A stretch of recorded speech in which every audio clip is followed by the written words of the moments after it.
大家好，我是萨姐，今天来做一款制作简单的芝士肠仔面包，用了波兰种做面种，超级柔软，还可以延长面包的存放时间，出炉时满屋飘香。提前1晚用2分钟做个波兰种，新酵母和大约35度左右的温水混合融化，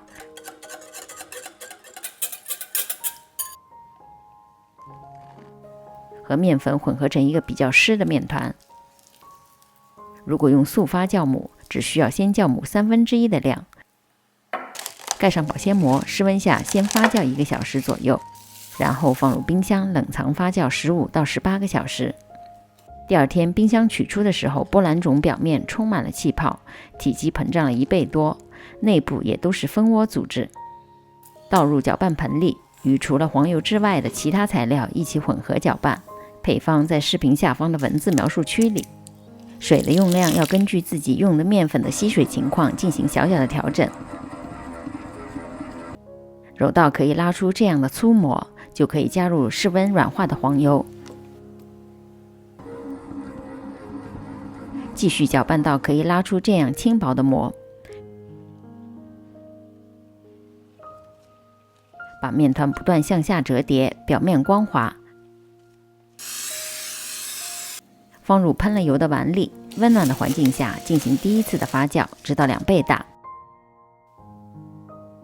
发好的面团不会塌陷回缩，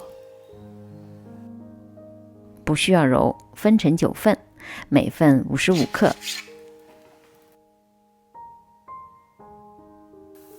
搓圆，松弛15分钟。松弛好的面团更加有延展性。拍打排气，擀成一个15厘米长的长方形，宽度和肠仔一样。另一边碾薄，卷好。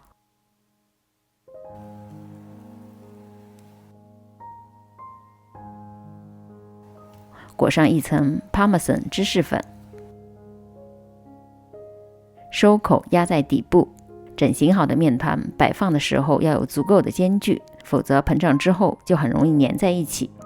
放入温度35度、湿度70%到75%左右的烤箱里，进行第2次的发酵。可以放1碗热水或者喷水来维持内部的湿度。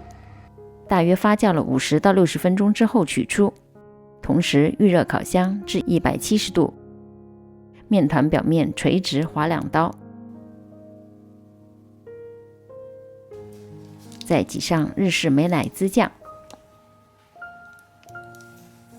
放入预热好的烤箱下层或者中下层，170度烤至18到20分钟，根据自家烤箱的情况来判断上色和出炉的时间。当满屋都飘着芝士的香味，就可以出炉了。出炉之后，面包马上转移到架子上放凉。这款面包非常的松软，组织也十分细腻，一口气可以吃上好几个。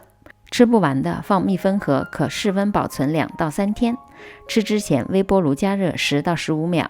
大家喜欢的话，可以做完发作业到我的 Facebook。离开前，大家别忘了点赞、订阅和按下小铃铛。我们下集再见。